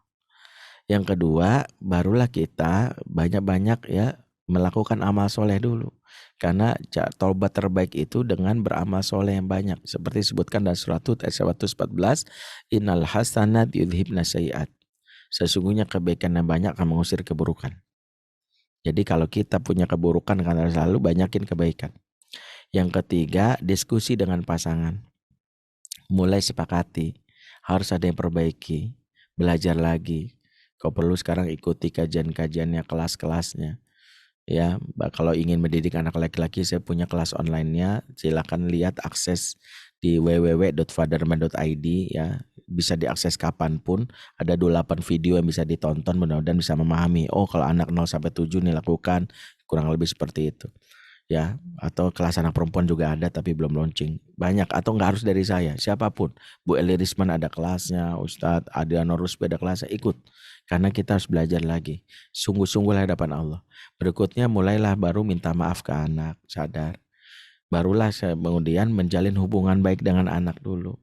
Karena bisa jadi utang pengasuhan itu berujung kepada luka. Yang paling bahaya itu kalau udah sampai luka. Luka pengasuhan itu membuat anak itu menjauh. Luka itu membuat anak kecewa. Luka itu membuat dia akhirnya susah mendengarkan nasihat kita. Luka itu berujung pada kemarahan dan kebencian. Maka kita berikan haknya. Di antaranya tadi bekerja sama. Kalau kita sadar, iya ya saya jarang memeluknya. Berarti kita ganti pelukan itu bukan dengan pelukan seperti bayi. Seorang ibu misalnya yang nggak pernah meluk anaknya, latihlah skill memijit. Karena memijit itu adalah alternatif untuk mengganti pelukan yang hilang. Ya, karena kalau laki-laki main dipijit, main dipeluk aja dia nolak. Atau anak remaja yang peluk, tapi kalau dipijit insya Allah dia mau. Kalau pijitannya enak. Kalau sekali pencet anak pingsan, ya misalnya dipencet bola mata, kapok dia nggak mau gitu ya. Kalau kita main pencet-pencet aja belajar. Karena kalau pijitannya enak dia nanti mulai merasa nyaman. Ya, kemudian daripada arwah ayah luangkan waktu untuk one on one with father. Salah satu cara membayar utang itu adalah dengan cara traveling, safar, berjalan. Karena melatih ke jiwa kelaki-lakian itu salah satu dengan safar. Dia bisa belajar dari situ. Tapi saya pikir itu, mohon maaf karena waktu yang membatasi, kurang lebih itu dari rangkuman materi pendidikan akil balik yang sejatinya disetting untuk 9 jam. Saya ringkas sedikit saja untuk bisa memahami apa yang menjadi kebutuhan Bapak Ibu di kesempatan pagi hari ini. Aku luqul hadza fastaghfirullahaladzim. Wassalamualaikum warahmatullahi wabarakatuh. Waalaikumsalam warahmatullahi wabarakatuh. Masya Allah, Ayah Bunda, kita telah dengarkan bersama banyak hikmah yang kita dapatkan ya Bunda, Masya Allah. Mulai dari dibongkarnya paradigma kita tentang pendidikan dunia barat ya, dan sekali lagi ini menunjukkan bahwa betapa mulia dan tingginya ajaran Islam dan contoh-contoh yang dibawa oleh Rasulullah bersama generasi terbaiknya, insya Allah cukup menjadikan kita sebagai panduan ya dalam mendampingi Ananda. Baik, Ajo, ini sudah ada kolom yang menuliskan pertanyaan di kolom chat. Silakan. Saya izin untuk membacakan beberapa di antaranya. Yang pertama dari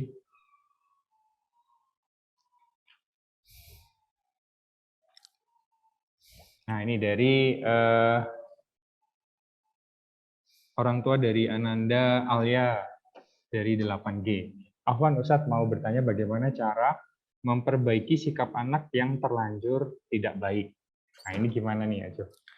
Selama ini kita selalu fokus memperbaiki sikap anak. Cara pandang ini harus luruskan. Kita belajar parenting. Parenting itu tentang keorangtuaan. Makanya disebut parent. Kalau memperbaiki anak bukan parenting, namanya childrening. Ya.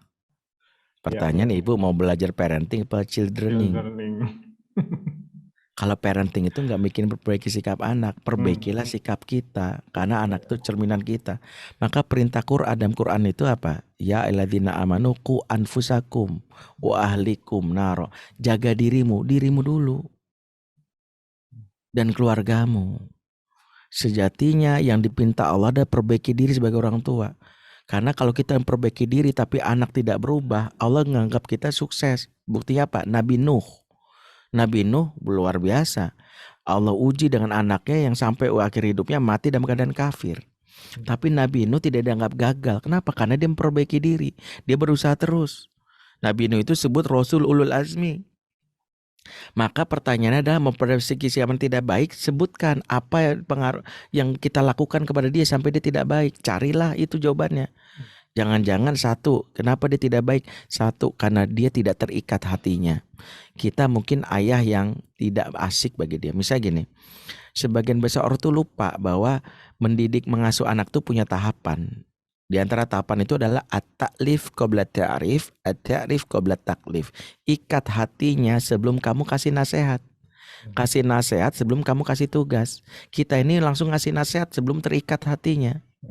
Orang barat bilang connection before correction. Saya kalau ikut mengisi kajian ini, koneksinya belum bagus, masih nggak jelas sinyal suaranya. Saya ngomong apapun, ibu-ibu bakal protes, bapak pasti nge-left. Apa sih Ustadz nih, udahlah left aja lah. Karena koneksinya jelek. Anak-anak koneksinya nggak bagus, kita langsung nasihatin, nggak didengerin. Mohon maaf, anak kita itu Nggak kayak santri. Santri itu unzur makola wala tanzur mankola. Lihat apa yang dibicarakan, jangan lihat siapa yang bicara. Kalau anak-anak kita pun begitu. Lihat siapa yang bicara. Kalau yang bicaranya nyebelin, nggak mau. Masuk kuping kiri, keluar kuping kanan. Itu anak zaman dulu. Kalau anak zaman now, nggak gua biarin masuk kuping gua satupun. Karena kalau masuk kuping kiri, keluar kuping kanan, katanya masih ada yang nyangkut. Kalau ini enggak, bapak yang ngomong dia pasang headset gini, nggak bakal dengerin. Kenapa dia nggak mau dengerin? Karena kita bukan sosok yang menyenangkan. Maka rumus ortu zaman now itu BAB. Nyingkatnya nggak enak ya, BAB kayak buang air besar. Tapi saya nggak tahu. Pertama, jadilah ortu yang baik. Baik, alhamdulillah udah Ustadz. Ciri ortu yang baik itu disebutkan dalam surah Al-Imran 159. Fabima rahmati minallah lintalahum, sebabkan kasih sayang Allah engkau bersikap lembut kepada mereka. Lau kunta fazon ghalizal qalbi lan faddu min haulik, kalau kamu bersikap keras dan kasar, niscaya mereka kabur dari kamu. Anak gak bakal mau dekat sama kita kalau kita keras dan kasar. Ingat, keras dan kasar beda dengan tegas. Tegas dalam Islam itu bukan berarti nggak boleh. Tegas dalam Islam boleh, tapi nggak boleh keras. Tegas itu mengembalikan anak kepada aturan seperti Allah menegur Nabi Adam dengan keteguran yang lembut. Ala anhakuma antilkuma syajarah wa kullakuma inna syaitana lakuma adu mubin. Bukankah aku sudah katakan Adam, jangan dekati pohon itu, dan setan itu musuh yang nyata bagi kamu. Lembut banget. Allah ingatkan, itu tegas. Jadi ortu itu beda. Saya tegas, bukan tegas. Bapak kasar. Buktinya kasar apa? Nyakitin hati, nyakitin fisik. Tegas itu nggak usah marah-marah. Maaf ya nak, konsekuensinya nggak begini. Oke, jelas. Oke, kita baik. Yang kedua, asyik. Baik udah, tapi nggak asik, nggak ngefek. Anak zaman now itu ditawarin dengan berbagai macam hiburan di luar yang asik. Kalau baik doang nggak asik, ditinggalin. Makanya Nabi ngajarin kita ini menjadi orang tua yang asik dengan ciri apa? Anak bisa senyum dan ketawa bersama kita. Di antaranya hadis Rasulullah SAW riwayat An-Nasai. Ya, kullu syai'in laisa lahu fihi min dzikrillah la'ibun wa lahwun illa mula'abatu rajul ma'a ahlihi. Segala sesuatu yang tidak ada zikir kepada Allah di dalamnya adalah sia-sia belaka, kecuali kalau nggak ada zikir kata Allah, kata Rasulullah, sia-sia, tapi ada pengecualiannya. Canda tawa seseorang kepada keluarganya. Jadi orang tua itu jangan kaku banget.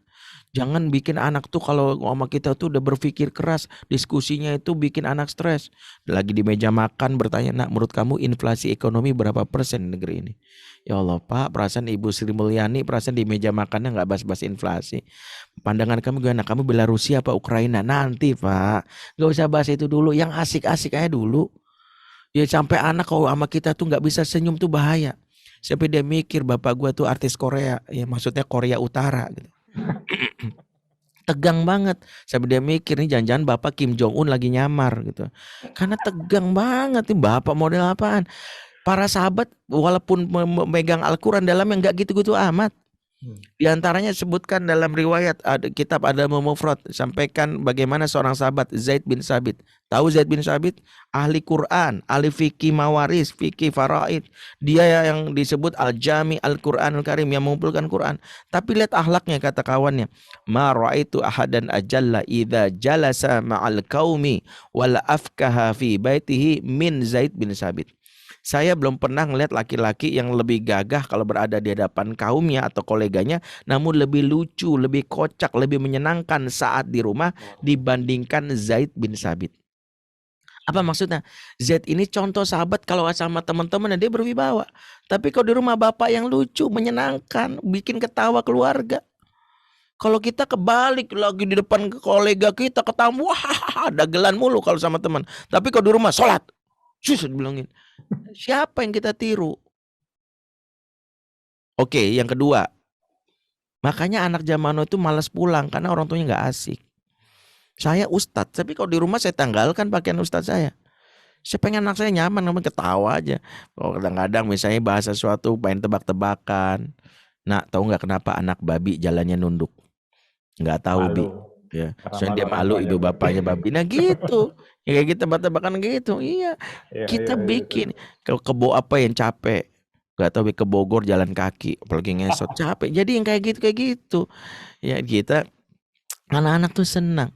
Ya, itu memberikan, wah, tapi tentu ada batas ya. Setiap sesuatu keberlebihan pasti nggak boleh ya, pastinya. Maka yang ketiga, jadilah orang tua yang berikutnya bernilai atau memiliki value. Apa maksudnya? Kalau baik dan asik doang nggak ada value, itu ayah ciki, ayah MSJ. Ya, ya baik asik sih, tapi nggak ada gizinya. Ayah tetap harus punya nilai value. Di antaranya Abe bercanda bilang, di antara hikmahnya jelasin. Nah, kamu tahu kan kenapa gini? Jadi anak tuh tahu, oh gitu ya ya. Ada value yang dibawa dia setelah dewasa. Sekarang banyak ayah ada udah baik Ustadz, asyik tapi nggak ada nilainya, nggak ada gizinya. Dalam pengertian nggak ada value yang dia bawa. Akhirnya dia merasa nggak dapat sesuatu pengajaran dari ayahnya. Kurang lebih seperti itu. Allah alam bisawab. Masya Allah. Baik, asik, dan bernilai. BAB ya. Ayah bunda diingat ya rumusnya. Insya Allah. Baik, lanjut ke pertanyaan berikutnya nih. Ayo, ada dari Ibunda dari Alia ini ya. Ustadz mohon izin bertanya. Anak saya perempuan menstruasi lebih awal. Mohon tipsnya Ustadz bagaimana mendampingi anak agar lebih siap ketika dia balik lebih awal daripada teman-temannya. Baik. Umur 9 tahun ini. Ya, sebagian anak sudah mengalami apa disebut namanya puberty precox. Puberty precox itu bisa karena faktor genetik, ada juga faktor makanan dan faktor lingkungan. Ada 3. Genetik ibunya kurang lebih dulu sekitar berapa tahun, mungkin nggak jauh 10 atau 11, itu pertama. Yang kedua, pubertas precox ini juga disebabkan karena faktor makanan. Junk food itu sangat mempengaruhi hormon kita, seperti maaf ya, ayam-ayam negeri yang sering disuntik dengan banyak hormon kimia, akhirnya dia cepat besar tumbuh seperti itu. Anak-anak kita juga begitu, kalau dia makanannya maaf ya nggak jauh junk food, seperti saya nggak sebut merek lah, tahulah fast food yang ada itu sangat cepat. Yang ketiga faktor lingkungan. Lingkungan itu dari stimulan-stimulan yang diterima dari sosial media ya. Karena dia sudah balik secara syariat, fikihnya adalah tidak berubah. Dia tetap dihisap dengan hal itu. Tugas kita adalah mematangkan dia dengan beberapa hal. Umur 9 tahun, umur balik itu umur yang sebenarnya umurnya ayah. Kenapa umur ayah? Karena ayah itu memberikan apa yang menjadi kebutuhan anak perempuan, namanya umur simulasi. Anak-anak perempuan butuh belajar banyak tentang banyak hal dari ayahnya yang ada di luar. Maka di umur ini dekatkan dia sama ayahnya dengan banyak hal, bisa berduaan atau melakukan banyak hal dengan ayahnya. Kenapa? 1, anak wanita di umur ini dia itu mengalami fase di mana fase riayah. Fase riayah itu fase menjaga dia dari 2 hal. 1, menjaga fitrah al-wadudnya. Kedua, menjaga dia dari pengaruh buruk lingkungan. Ayah itu adalah gate-nya. Kamu pengen tahu tentang drakor, ayahnya menseleksi, nih yang bagus nih ini nak. Jadi dia nggak kemana-mana. Termasuk ayahnya itu yang memberikan kebutuhan dasar dia. Misalnya dia tidak perlu lagi kagum dengan banyak artis Korea karena ayahnya sudah seperti yang dibutuhkan. Di antara kenapa anak-anak wanita remaja itu dia sampai tergila-gila sama artis Korea, karena dia nggak dapat figur dari ayahnya. Ya, kebutuhan dia untuk merasa dicintai, kan anak wanita itu butuh 5 hal dari ayahnya. Dia merasa butuh dipahami, dihargai, dicintai, aman dan bernilai. Nggak dapet. Maka dia pelampiaskan dengan drakor. Makanya ayah dekat di umur ini memberikan kebutuhan dasar dia itu. Ya, misalnya dia pengen sosok tadi ayah yang asik ya, ayah yang bisa memberikan kebutuhan dia akan rasa cinta. Tunjukkan pengorbanannya ya, ayah yang bisa membuat dia merasa terikat hatinya sampai ayah jadi the first love, cinta pertamanya. Nah, itulah proteksinya. Kenapa? Karena seiring dia sudah remaja, sudah balik, hormon seksualnya sudah aktif, perasa ingin tahunya tinggi, kalau ayahnya tidak hadir bahaya. Ya makanya ayah memerankan sesuatu yang dia sukai ya, jangan itu kebalikan. Ya di drakor dia ketemu Song Joong Ki, ngeliat ayahnya kayak Song Gokong, kan sebel dia. Ya di drakor dia ketemu Lee Min Ho, ayahnya kok kayak Boboho gitu. Nah yang kayak gini. Jadi salah satu yang membuat para ayah juga mengupgrade dirinya. Makanya Salah satu yang dibutuhkan dalam hal ini, ayah mengajarkan atau berinteraksi dengan anak perempuan lebih intens. Tentu ibu tetap ingat ya, pengasuhan dalam Islam itu bukan lompat, tapi seperti yang namanya obat nyamuk yang dulu ya, selalu semakin melebar. Ketika ibu memberikan simulan di umur 0 sampai 7 tahun dengan tender love, ibu tetap terlibat, tapi ayah mengambil alih, berada di depan, lebih luas lagi perannya. Wallahu a'lam bishawab.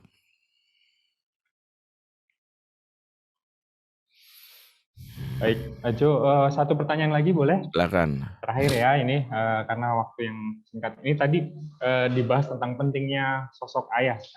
Nah, ini bagaimana kalau sosok ayah yang sudah nggak ada atau meninggal, atau ada ayah tapi tak pernah hadir. Nah, ini gimana nih, Jo? Ya, ayah itu dibutuhkan anak, baik laki perempuan itu dua. Satu persepsi, dua stimulasi.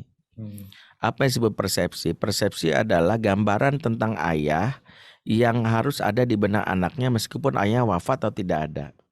Gambaran tentang ayah ini yaitu apa yang didengar anak, yang kedua apa yang dilihat anak, dan apa yang diprasastikan oleh ayah terhadap anaknya. Maksudnya begini, ayah akan memberikan pengaruh bagi jiwa anak secara emosi dan psikologis kalau anak itu banyak mendapatkan tentang ayahnya dari lisan orang yang terdekatnya, khususnya ibu.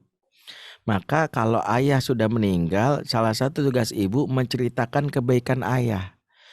Hal yang haram dilakukan ibu di umur ketika ayah yang wafat atau ayahnya tidak ada adalah curcol.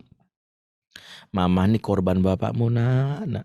Dia dulu disakiti terus loh. Orang lain makan daging, mama makan hati tiap hari dulu. Untung bapakmu, ya Allah.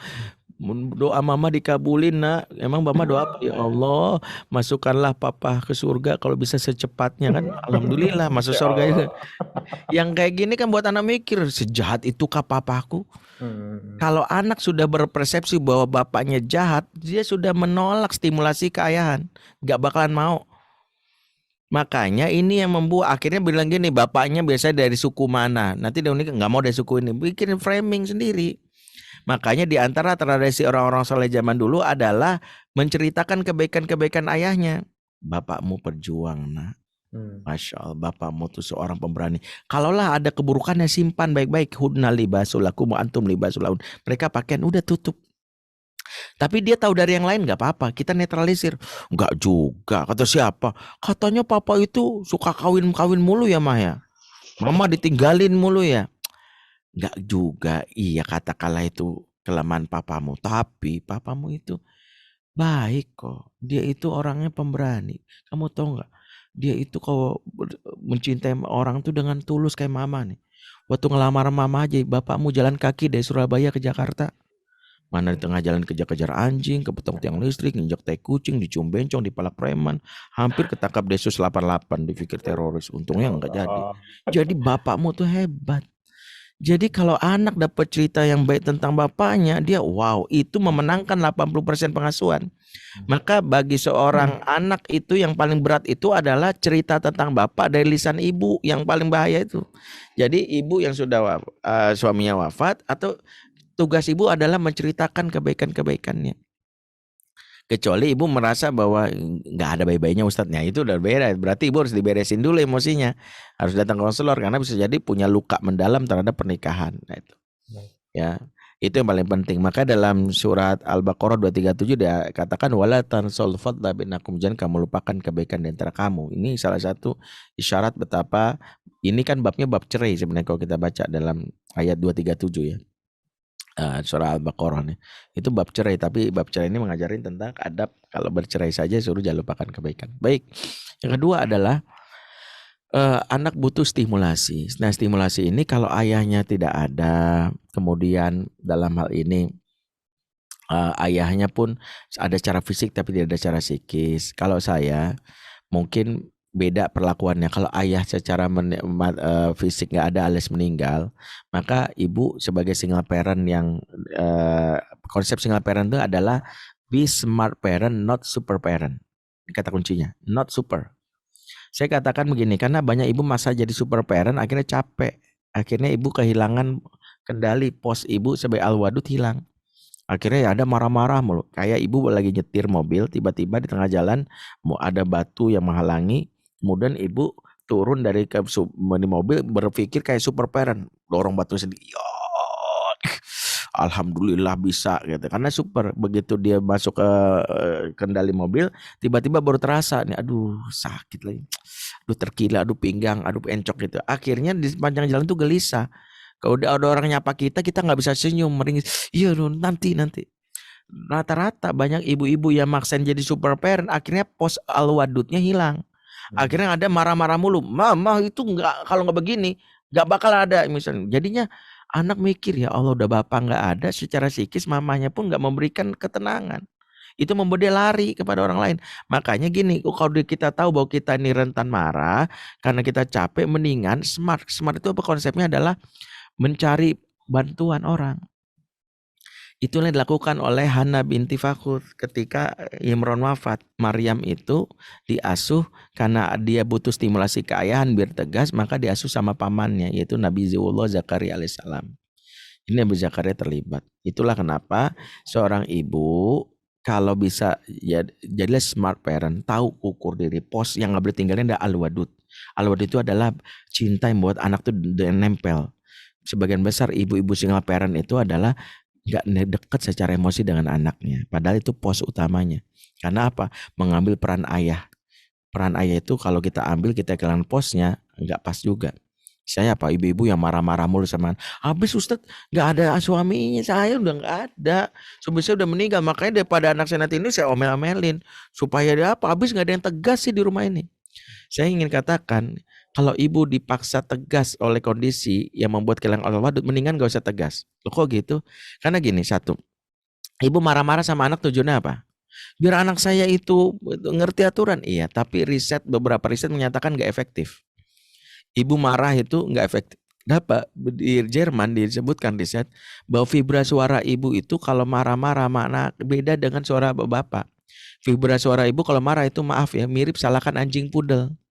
Jadi yang terdengar oleh anak itu ok. Jadi makanya anak-anak nggak merasa iya nanti kerja iya gitu. Maka ibu-ibu yang marah-marah itu terdengar sama anak tuh kayak ok gini. Iya. Nggak didengerin. Yang ada malah annoying, bising. Malas. Dia nggak komitmen sama aturan, dia juga nggak nyaman. Akhirnya malah keluar. Aturan tetap dilanggar, dia nggak nyaman. Beda sama bapak. Bapak itu punya sebut vibra suaranya seperti auman singa. Nah kalau bapak cukup nggak marah-marah cukup begini. Cukup, taruh situ. Handphone mulu kamu, udah dibilangin. Saya taruh. Anak tuh ngerasa gitu. Seperti itulah bapak. Masya Allah. Makanya yang tegas itu bapak. Di antara mana Al-Qawm dan surat An-Nisa 34 dari kata iqamatin nizam, menegakkan aturan. Bapak itu yang menegakkan aturan. Makanya kenapa Luqman yang nasihatin anaknya pada saat anaknya menyimpang. Kalau kita baca beberapa tafsir, wasiat Luqman dan surat Luqman itu adalah karena anaknya bernama Taron pada saat remaja sudah mulai menyimpang. Akhirnya sang ibu alias istri dari Luqman memberitahu kepada suaminya. Luqman lah yang mengatakan, la tusyrik billah. Ibunya nyantai. Kalau sekarang kebalik, ibu-ibu kalau namanya kamu tuh berkali-kali sebagainya, anak malah nggak mau komitmen aturan, malah nggak nyaman. Tadi tujuannya apa ibu? Pengen nasihatin supaya anak saya itu lah, kalau ibu nasihatin nggak efektif juga, anak menganggapnya iya enggak gitu dong aja, sama kayak salahkan anjing pudel. Berarti apa yang ibu harus perbaiki? Sudah, mendingan kalau dipaksa memilih habis Ustadz. Kalau dipaksa memilih, ini saya kalau dipaksa memilih, memang ada pengasuhan yang tidak sempurna. Tapi kalau paksa memilih seorang ibu yang single parent, jangan tinggalkan pos al-wadud. Cintai anak meskipun anak salahnya banyak banget, meskipun anak menyimpang, cintai aja. Nggak usah ditegur, nggak apa-apa. Kenapa? Sebab ada rumus cinta yang disadari oleh ibu kalau cinta ibu tulus. Apa rumus cinta? Cinta akan membawamu kembali di sini. Masya Allah. Jika tidak hari ini, mungkin nanti. Nggak mungkin hari ini. Mungkin dia menyimpang, dia sampai dia ikut narkoba, cintai aja terus. Cintanya terus karena bingung mau tegas nggak ada bapaknya, daripada tegas dia kehilangan cinta, udah mendingan dia nggak usah tegas, cinta aja deh nggak apa-apa. Tapi memang kita berdarah-darah sambil nangis. Tapi suatu saat inilah dialami oleh almarhum Ustadz Jeffrey. Ibunya Umi Tatum itu dia nggak tahu rumusnya, udah cintai aja lah. Cinta aja udah nggak usah ngomel-ngomel, cinta aja lah. Akhirnya Jeffrey Uje kembali kepada itu, dari rumus cinta itu nggak pernah bohong. Kembali, Allah alam bawa bisawab. kembali. Masya Allah. Baik, Ayah Bunda, sudah sampai kita di ujung acara. Jadi kalau ayah jangan lupa meninggalkan prasasti yang terbaik untuk anak-anak. Kalau ibu jangan pernah meninggalkan pos kasih sayang. Masya Allah. Ajo, mungkin kalimat atau nasihat penutup untuk sesi kita kali ini. Kami persilahkan. Iya, yang jelas masa pengasuh anak ini ada satu kalimat yang harus kita pahami dari Syekh Al-Munawi. La ya'rifu qadraha illa ba'da zawaliha. Seseorang tidak tahu nilainya sesuatu sebelum kehilangan sesuatu. Apa maksudnya? Kadang kita baru merasakan nikmatnya punya anak ketika anak sudah dewasa. Masa kanak-kanak tuh hilang, sambil ada seorang bapak duduk di sebuah ruangan. Dia memandangi rumah yang sepi, tertib, rapi, bersih, resik, bahkan tidak ada sama sekali coretan. Tapi dia baru menyadari masanya sudah selesai. Anaknya sudah pergi, sudah ada yang jadi dosen, yang sudah memiliki suami, gitu, tenang. Sampai dia bilang, ya Allah, seandainya waktu boleh berulang, izinkan aku mengalami masa di mana anak-anakku nangis-nangis sampai bilang, Abang, ada yang menumpahkan air di sini, ada yang coret-coret tembok, ada yang sampai rebutan kertas, ada yang ledek-ledekan. Masa-masa itu masa yang indah. Seringkali kita ingin buru-buru mengakhiri masa ini. Ya Allah Ustadz, anak saya sering berantem, nikmati. Karena masa ini cuma sebentar. Sebentar, kita akan duduk dan menangis sih. Seperti saya yang sudah beberapa hari ini banyak menangis. Anak saya yang pertama di Mesir. Yang kedua sudah mulai mau masuk pesantren SMA. Karena dia homeschooling sama saya. Yang 3, 4, 5 aja nih sampai bilang ini. Sebentar lagi masa selesai. Dan kita hanya bisa meratap, mumpung lagi bersama dengan anak, nikmati. Jangan marah kepada anak, karena kita akan menyesal ketika mereka tua. Ketika kita tua, mereka mungkin tidak bisa lagi bersama dengan kita. Wallahu a'lam bishawab. Aku lu qouli hadza fastaghfirullakum. Subhanakallahumma bihamdik asyhadu an la ilaha illa anta astaghfiruka wa atubu ilaik. Assalamualaikum warahmatullahi wabarakatuh.